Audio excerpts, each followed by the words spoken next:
Bom, vamos falar então de Memórias Póstumas de Brás Cubas, considerado o primeiro romance realista do Machado, de 1881.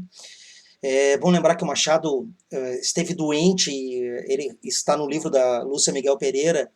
Machado de Assis teria tido um contato de alguma maneira com a morte. Isso revolucionou a obra dele, embora ele já viesse planejando uma revolução literária. O contato com a Carolina foi evidente, né? Ela foi mais do que uma companheira, essa esposa foi leitora, fez apontamentos, ela foi assim quase coautora da obra do Machado de Assis realista, essa obra que é a mais importante. Uma coisa fundamental de Memórias Póstumas é que, pegando a carreira inteira do Machado de Assis, se alguém for perguntar em vida qual obra do Machado de Assis teve mais sucesso, de acordo com o livro da Lúcia Miguel Pereira, em vida a obra de maior sucesso foi Memórias Póstumas, por incrível que pareça. Foi o livro mais de maior destaque, o livro mais revolucionário, até por conta de todas as inovações que ele trouxe nessa obra, um choque. Então, primeira característica de Memórias Póstumas de Brás Cubas, essa ideia de ser um romance de reminiscências. Toda vez que a gente tem romance de reminiscência, a gente tem uma primeira pessoa que volta no passado para rever sua vida. Então, as reminiscências são isso, né? Uma primeira pessoa que se volta até o passado e aí vai buscar capítulos esparsos dessa memória. Nesse caso, há aquela estranheza, né? O Brás Cubas é o defunto autor. Ele até começa lá no capítulo Óbito do Autor. Antes do capítulo Óbito do Autor, essa capa do Cândido Portinari aqui tem tudo a ver com a dedicatória, né?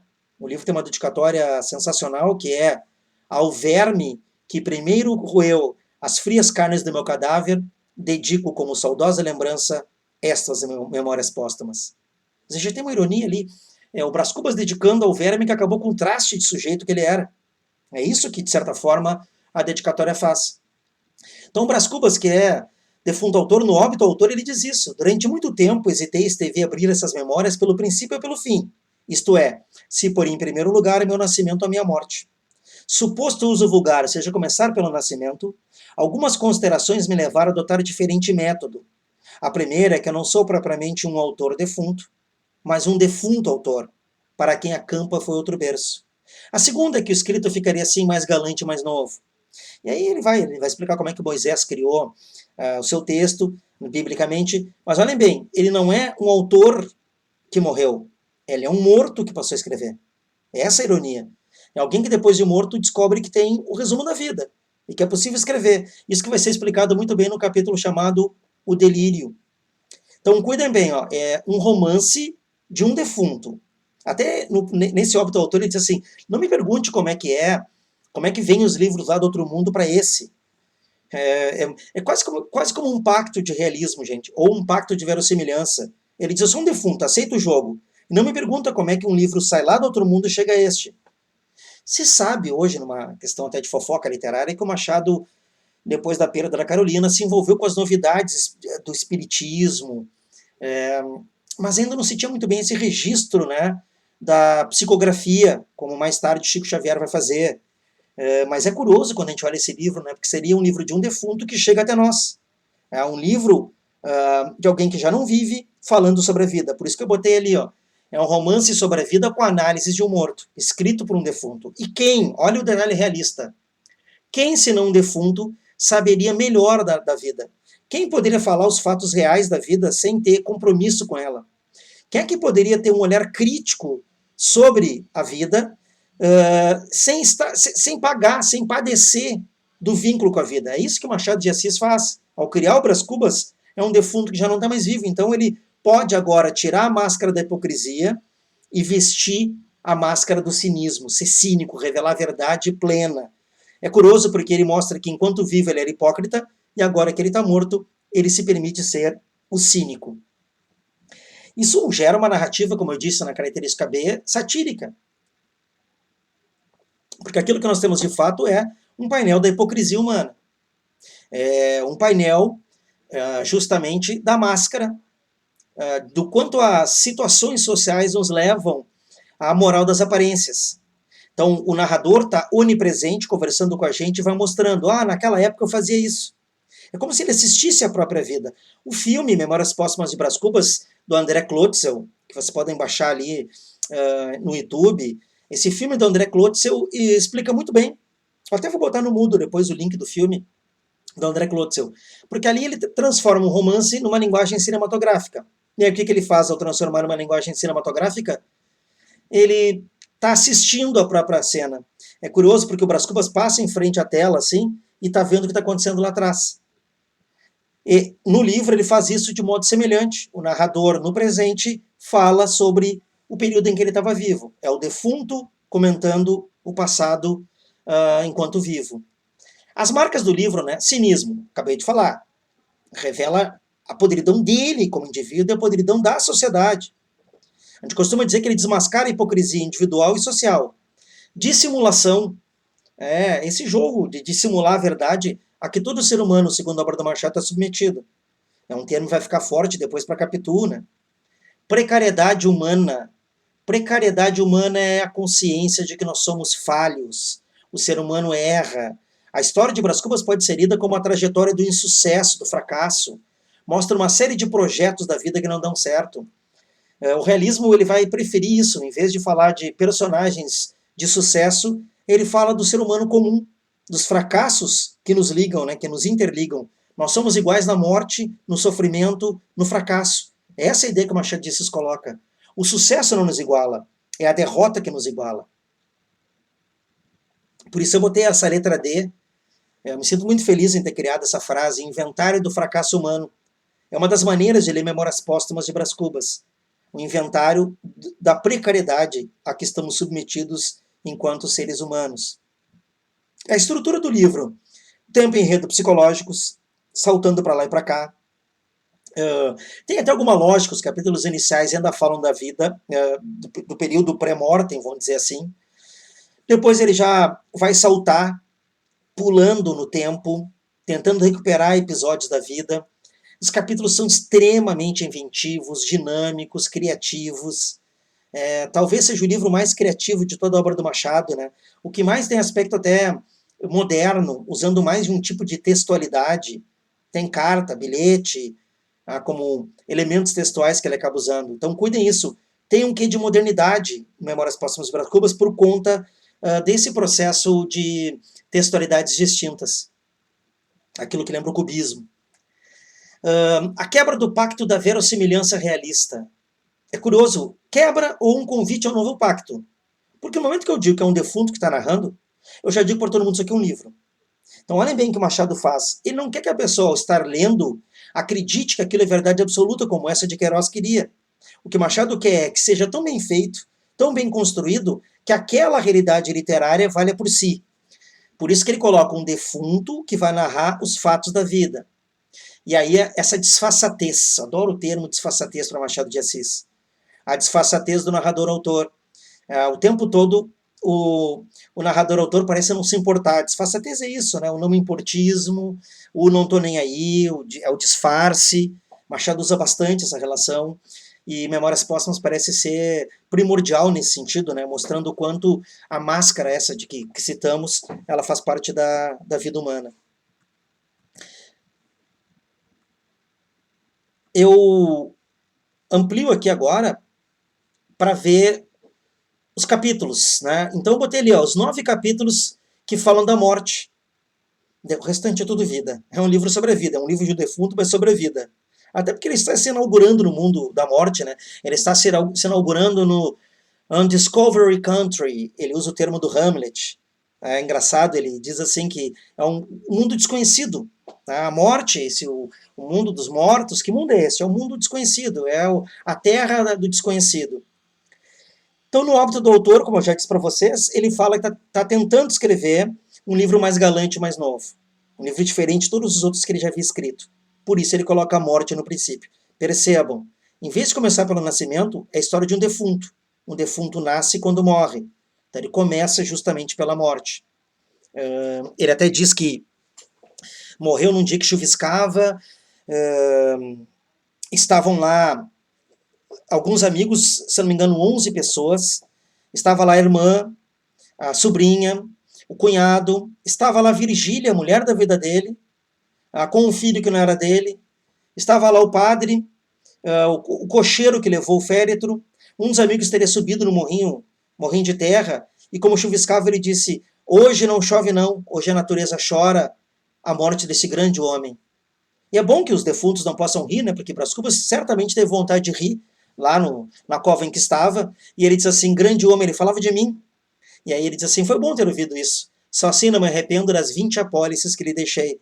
Quer dizer, o cara está elogiando, olha como o Brás Cubas escreve. Esse amigo estaria elogiando o Brás Cubas por uma espécie de moral das aparências, já que ele foi contemplado, né, como apólice de herança.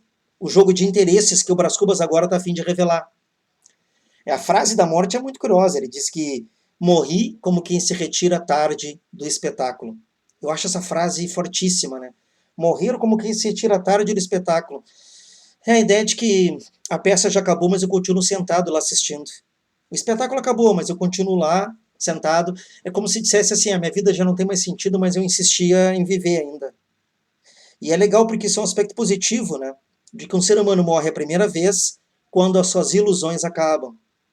É muito interessante esse processo. Se o livro foi considerado pessimista, para mim ele tem um caráter otimista excelente aqui. A vida só vale a pena enquanto sonhada. Sonhada. O grande sonho final do Brás Cubas foi o Emplasto. Emplasto Brás Cubas. Ele pensou em se deixar vivo no mundo de alguma maneira. Ele tentou fazer um emplasto, aquele adesivo autocolante que se coloca nas costas, um emplasto antipocondríaco destinado a acabar com a nossa melancólica existência. Se a pessoa estivesse triste, ela colaria o emplasto, imediatamente ela seria curada, ela estaria livre desses males psicológicos. É uma espécie de droga autoadesiva do século XIX. O problema é que ele falhou. Ele até diz que o projeto inicialmente era um projeto de filantropia, ajudar os outros. Antes de morrer, ele falou a verdade, que ele pensava no lucro. Mas agora que ele está morto, ele pode falar a verdade mais profunda. Mais do que filantropia e lucro, o que levou ele a pensar no Emplasto Brás Cubas foram as duas últimas palavras, Brás e Cubas. Ele pensava no avanço do nome dele nos tempos. É uma vaidade, ele esperava se deixar no mundo, deixar o nome dele como autor de alguma coisa. E ele se dedicou a tentar o emplasto. Ao abrir a janela para pegar inspiração, ele pegou um vento, acabou pegando uma pneumonia e veio a morrer. É até irônico. Antes de morrer, ele disse assim, consta que ninguém nunca escreveu o seu delírio, faço eu agora. O delírio é o delírio pré-mortem. Brás Cubas estava na cama, Virgília veio vê-lo, e ele mergulha no delírio. Primeiro se transforma num barbeiro chinês que está escanhoando o mandarim. Depois ele vira um livro, a Suma Teológica, que tinha uma abinha assim que fechava a capa, e ele tentava fechar e alguém tentava abrir. E ele fala, de certo, Virgília, ao tentar tirar minhas mãos de defunto. Voltando à forma humana, ele viu o hipopótamo se aproximar, o hipopótamo arrebatou ele montou no hipopótamo. Ele pensou em voz alta, o hipopótamo lia o pensamento, ele perguntou, onde estamos indo, hipopótamo, a origem dos séculos? Onde estamos agora, hipopótamo? Acabamos de chegar ao jardim do Éden. Ele, por favor, paremos a tenda de Abraão, hipopótamo, não podemos, nós estamos andando para trás. Antes do Éden. Chegou o mundo de gelo, havia um sol de gelo. No filme do Klotz, isso é muito bem colocado, o hipopótamo derruba ele na neve, então Brás Cubas vê a chegada de uma mulher lindíssima flutuando no ar. E ele olha para ela pergunta, por que me fitas? E ele diz, tua beleza me fascina. E ela, sabes meu nome? E ele, não. Ela diz, vocês me chamam natureza, mas meu nome é Pandora.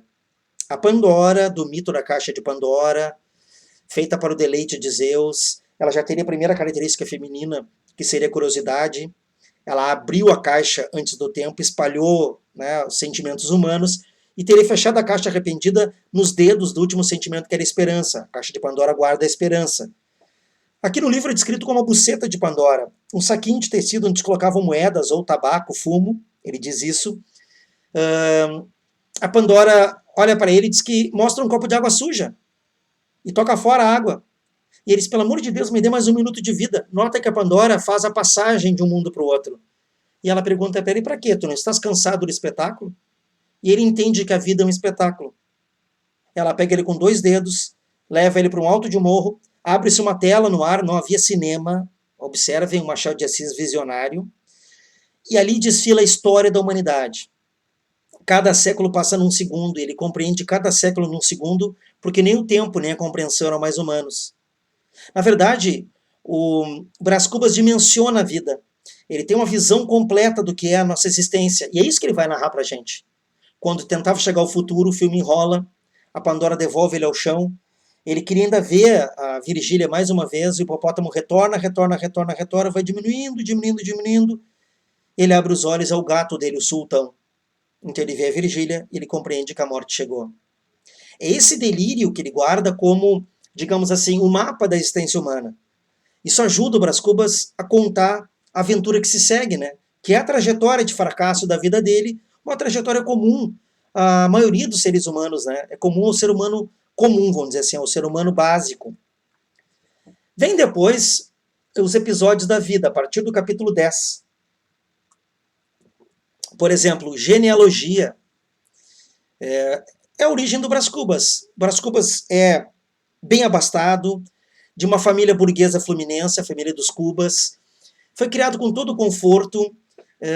O Menino é o Pai do Homem mostra isso, assim, ele tinha botava uma cadeirinha em cima do escravo Prudêncio, chicoteava o Prudêncio, o pai ria. Quando havia visita, o pai não permitia, por moral das aparências. Brás Cubas fazia gato e sapato com uma escrava. Por ela ter negado um doce para ele, ele quebrou o crânio da escrava. E tudo isso assim era com a permissão familiar. O tio João ensinava para ele que as mulheres eram para usufruto dos homens. Quer dizer, ele teve uma educação mesquinha, por isso que ele vai dizer que aquela educação podre gerou o homem podre que ele é. O capítulo Menino é o Pai do Homem, ele conclui-se com a frase: dessa terra e desse estrume é que nasceu esta flor. Ele é fruto da educação precária que ele teve, educação burguesa que ele teve. O episódio de 1814 mostra um pouco desse guri arteiro, é um episódio fundamental para o desenlace da história, porque é quando vai ser feita a Eugênia, personagem importantíssima logo depois. Ele tinha 9 anos e eles foram almoçar na casa do Dr. Vilaça, usei aspas ali, casado e pai. O Dr. Vilaça não falava de inventar versinhos, pediu um mote para falar versos, estava interessado nitidamente na Dona Eusébia. E o Brás Cubas estava louco para comer o doce. O Vilaça e a Eusébia vão depois para o jardim e no mato fazem amor, essa robusta donzela, e o Brás Cubas denuncia. O Vilaça beijou a Eugênia, a Eusébia, o Vilaça beijou a Eusébia, beijou a Eusébia, eles cancaram a relação. Eles, quem diria que anos mais tarde ele conheceria a filha de Eusébia?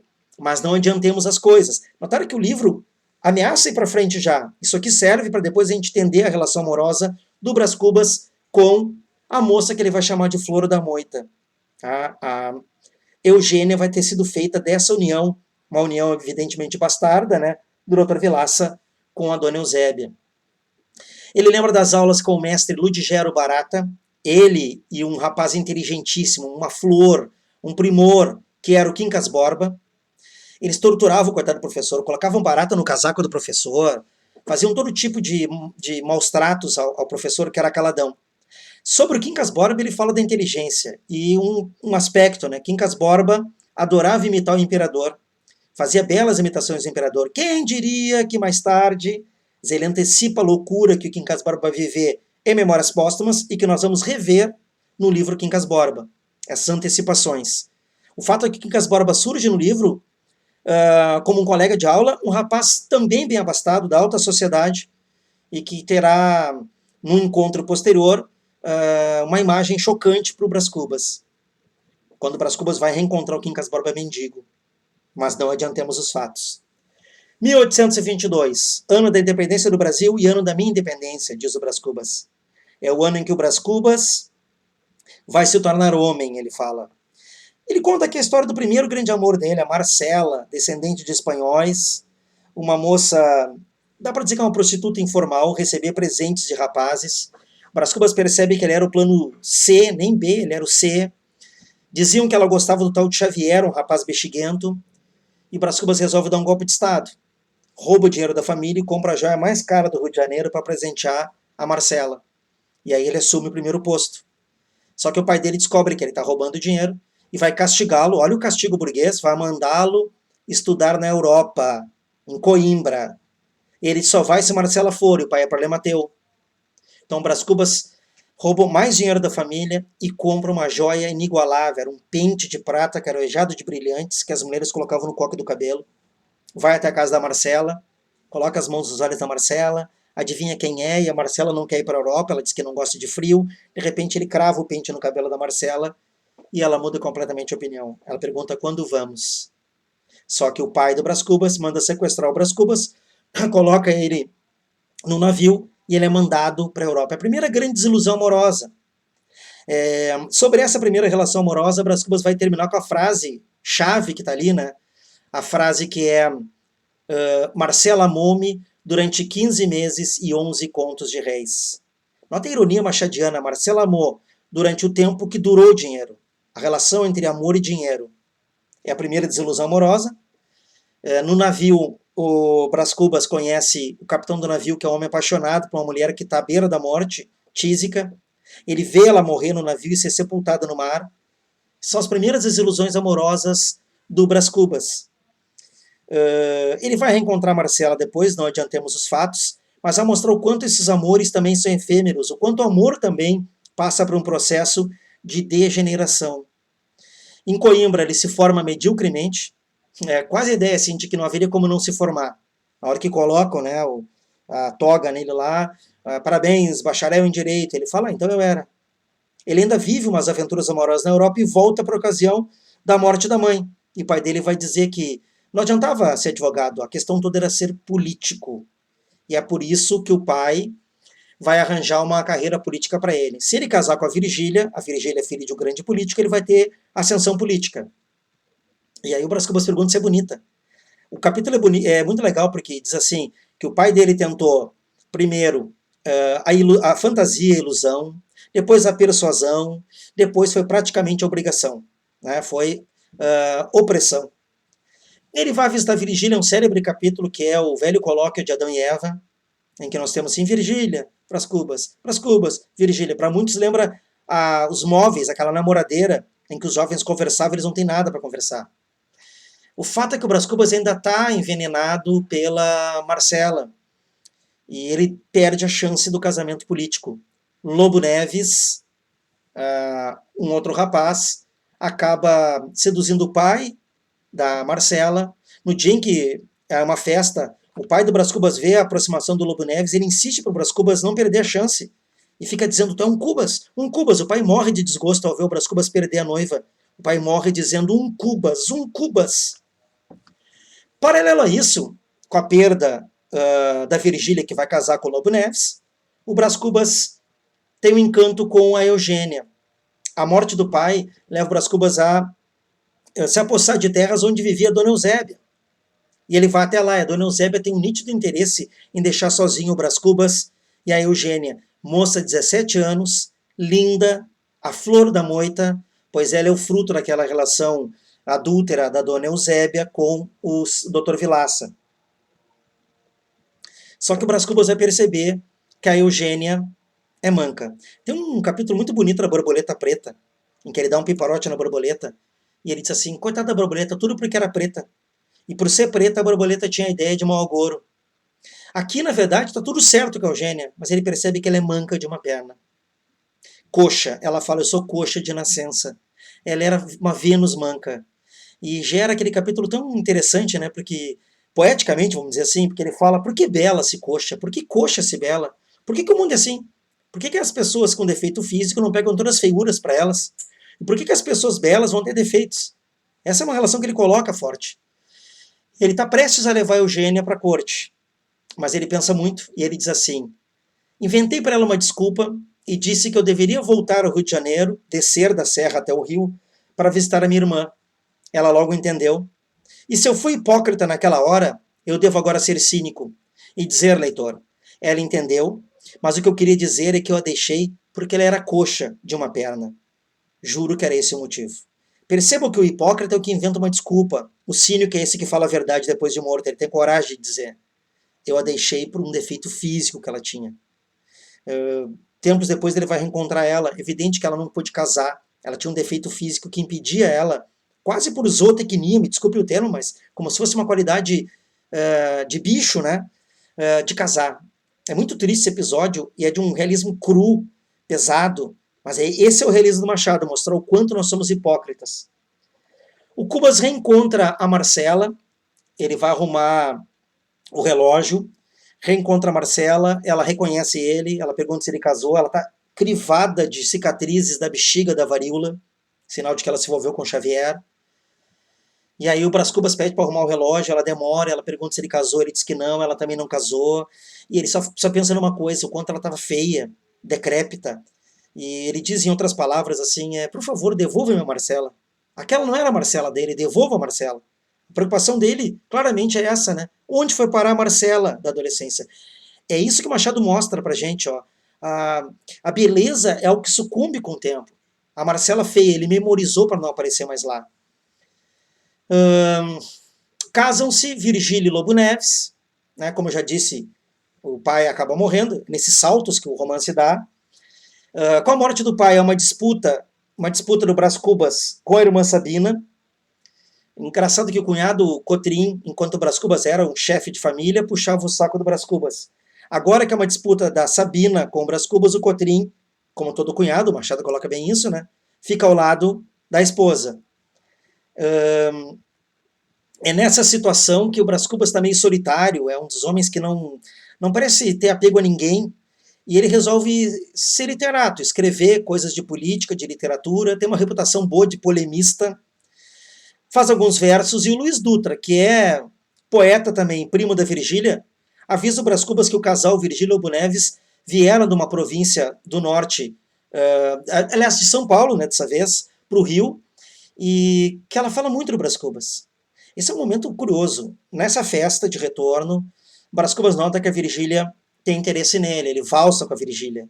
E ao valsar ele tem uma sensação clara de que a Virgília é dele. De repente alguém cutuca o ombro dele, prazer, eu sou o Lobo Neves, o marido da Virgília. Cai a ficha.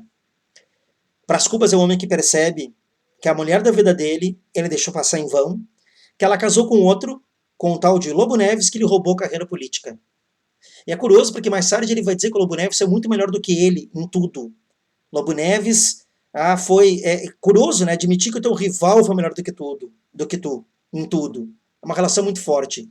Ele torna-se amante da Virgília. Usam a casa da dona Plácida como mocó, como vamos dizer assim o termo, né? Mocó, é a casinha onde eles vão se encontrar. Ela tinha sido empregada na casa do Lobo Neves. Primeiro ela não quer, ela fareja a safadeza. Brás Cubas havia encontrado um dinheiro em Botafogo, usa o dinheiro para pagar um pecúlio da senhora, e aí ela muda de opinião completamente. Nota a hipocrisia. Agora que ela tem pagas as contas dela, ela diz assim, as pessoas que se amam não têm culpa do amor que sentem. Eu farei o possível, mas não vou mentir. Ela mente também. Tem uma cena em que o Lobo Neves vê a Virgília entrar na casa, o Brás Cubas se esconde, e a dona Plácida age de maneira completamente hipócrita. Ela diz assim, dona Virgília, nunca deixe de visitar pobre velho, o senhor é que não vem aqui. Ela disfarça na frente do Lobo Neves. O fato é que essa relação amorosa do Brás Cubas e a Virgília, ela fica incompleta durante muito tempo, né? Brás Cubas espera que ela deixe o marido. É curioso, a gente não entende a Virgília. Isso é medo, ela está com o Lobo Neves por medo. A minha tese é de que essa mulher é uma mulher do realismo. Ou seja, é possível que ela ame dois. Isso é muito claro aqui. Para mim é a sensação que eu tenho. E nós veremos porquê numa das cenas finais. Acontece nesse período o reencontro do Quincas Borba com o Brás Cubas. Um mendigo abraça o Brás Cubas acha estranho, e Quincas Borba explica. Ele perdeu o dinheiro dele, mas ele estava querendo uma filosofia, o humanitismo, e que dizia para ele, essa filosofia, que ele ia recuperar tudo que ele tinha perdido. O Brás Cubas pergunta onde é que o Quincas Borba está morando. O Quincas Borba diz, então o endereço. E o Brás Cubas, mas lá a igreja, sim, eu moro no 3º degrau, à direita de quem sobe. E dá um abraço no Brás Cubas. E ao dar um abraço, ele rouba o relógio do Brás Cubas. É curioso o processo de recuperar tudo, talvez tenha começado por esse relógio. Tempos depois, o Quincas Borba vai devolver o relógio e vai provar que refez a fortuna, pegando a herança de um tio mineiro. E vai convidar o Brás Cubas para comer asas de frango com batata. E é durante esse jantar que o Quincas Borba vai revelar os elementos da grande filosofia humanitista, que de certa forma a gente percorre a medula do livro. O livro é uma prova também do humanitismo, como o segundo romance, Quincas Borba, vai ser a ilustração mais clara dessa filosofia humanitista. Grandes capítulos que explicam o humanitismo estão no livro Memórias Póstumas de Brás Cubas, mas Quincas Borba é mais personagem efetivo no livro Memórias Póstumas de Brás Cubas. Lobo Neves aguarda ser nomeado presidente de uma província do norte e pré-convida o Brás Cubas para ser o secretário. Moraria na mesma casa que eles. Brás Cubas está apavorado, morar na casa da amante com o Lobo Neves. A nomeação sai no dia 13. Lobo Neves tinha um karma de tragédias familiares no dia 13 e não aceita. Brás Cubas beija o jornal, o dia 13 do jornal, que deu sorte. Tempos depois, o Lobo Neves vai ser renomeado e vai ser no dia 31. E ele vai partir, mas já a relação com Brás Cubas desmoronou. Cartas vinham para Lobo Neves denunciando um lobo em pele de cordeiro. Lobo Neves chegou a mostrar para Brás Cubas, achando que era uma contingência política. Brás Cubas começa a perceber claramente que o Lobo Neves está desconfiando da relação. Nesse período, a Virgília tem um filho. Segundo o livro todo, é do Lobo Neves, o Nhonhô. E aí o Brás Cubas se sente inferiorizado como homem, sonha em ter um filho também. É um dos projetos que não darão certo do Brás Cubas, ter um filho. Ó, na letra Q que eu botei aí, é a exposição, que eu antecipei antes. Notaram como os capítulos são quebrados, né? Aqui prova como o romance vai e vem. Mas é isso, tem até uma dança ritualística que o Lobo Neves faz, o Quincas Borba faz para explicar o humanitismo. Brás Cubas tem uma ideia de herdar a filosofia, de ser discípulo da filosofia. Bom, Lobo Neves vai para a província do norte, Virgília se separa de Brás Cubas, ela só vai pedir a intervenção do Brás Cubas depois da morte de Dona Plácida, que é quando o Brás Cubas, ao visitar a Dona Plácida no hospital, ainda vê os últimos dias da Marcela. É muito triste essa cena, que eu coloquei aqui na letra U. Ó. Ele reencontra a Marcela decrépita, reencontra a Eugênia, ela está num cortiço, e ele quer dar um dinheiro para ela, não aceita esmola. Ele então oferece, convida ela para um jantar, aí ela aceita, ela conta que a mãe morreu e que ela ficou abandonada no mundo, né? Ela é a personagem que, por ter um defeito físico, não tinha chance nesse mundo concorrente, né? Nesse mundo de tanta concorrência. A última tentativa de amor do Brás Cubas é em Loló, arranjada, ele tinha por volta de 50 anos, arranjada pela irmã Sabina. Loló e o pai vieram do Nordeste. Era uma moça com a pele acobreada, lindíssima, mas não tinha costumes da corte. Então, tanto que ela falava o nome dela, Loló. O Brás Cubas dá um banho de loja, tenta educá-la para a corte, mas numa cena de missa, o pai dela se envolve numa briga de galo em frente à missa, um escândalo, pessoas falando mal, e aí ela chora no ombro dele e ele toma a decisão. A decisão era preciso tirar aquela flor daquele pântano. A gente entende que ele vai casar com a Loló, com a Eulália. Só que o capítulo seguinte é uma lápide. Ele diz, jaz aqui Eulália Damasceno, vítima da febre amarela, que Deus a tenha. No capítulo seguinte ele fala, isso mesmo, leitor, não quero comentar. Brás Cubas monta o projeto político. Já que ele não pôde ter filho, ele se torna deputado, com uma administração ridícula. Se não me engano, o único projeto dele é tentar aumentar a aba do boné da polícia. Enquanto ele é esse deputado medíocre, ele vê a ascensão do Lobo Neves. Lobo Neves é nomeado ministro de Estado, o cargo mais alto que um civil podia alcançar. Só que o Lobo Neves, antes de assumir, morre. Morre com o pé na escada ministerial. E é um capítulo muito realista em que o Brás Cubas diz assim, ora, se o fato da nomeação do Lobo Neves para ministro me causou tristeza, a notícia da morte dele só pode ter me causado alegria. Alegria muito, mas juro que é a pura verdade. E ele diz a verdade também assim, o fato é que o Lobo Neves alcançava seu movimento de translação, ele completava o movimento de translação quando eu apenas começava meu movimento de rotação. Em síntese, Lobo Neves sou muito menor do que eu. Notem aqui a confissão da mediocridade. Notem aqui o cinismo, falar abertamente a mediocridade. Bom, o caminho final do Brás Cubas, que não tem filho e falha enquanto carreira política, é tentar continuar a filosofia humanitista. Só que o Quincas Borba enlouquece, põe fogo na filosofia, vai para Minas Gerais e morre em Minas Gerais. Morre em Barbacena. É essa morte dele em Barbacena que será o núcleo para o livro Quincas Borba, né, o segundo romance realista. E o livro conclui com essa série de fracassos machadianos. Vamos ler juntos aí. Ó. Entre a morte do Quincas Borba e a minha, mediaram os sucessos narrados na primeira parte do livro. O principal deles foi a invenção do emplasto Brás Cubas, que morreu comigo por causa da moléstia que apanhei. Divino emplasto, tu me darias o primeiro lugar entre os homens, acima da ciência e da riqueza, porque eras a genuína e direta inspiração do céu. O caso determinou o contrário, e aí vos ficais eternamente hipocondríacos. Esse último capítulo é todo de negativas. Não alcancei a celebridade do emplasto, não fui ministro, não fui califa, não conheci o casamento. Verdade é que, ao lado dessas faltas, coube-me a boa fortuna de não comprar o pão com o suor do meu rosto. Mas não padeci a morte de Dona Plácida, nem a semidemência do Quincas Borba. Somadas umas coisas e outras, qualquer pessoa imaginará que não houve míngua nem sobra, e conseguintemente que saí quite com a vida. Imaginará mal, porque ao chegar a este outro lado do mistério, achei-me com um pequeno saldo que é a derradeira negativa desse capítulo de negativas. Não tive filhos, não transmiti a nenhuma criatura o legado da nossa miséria.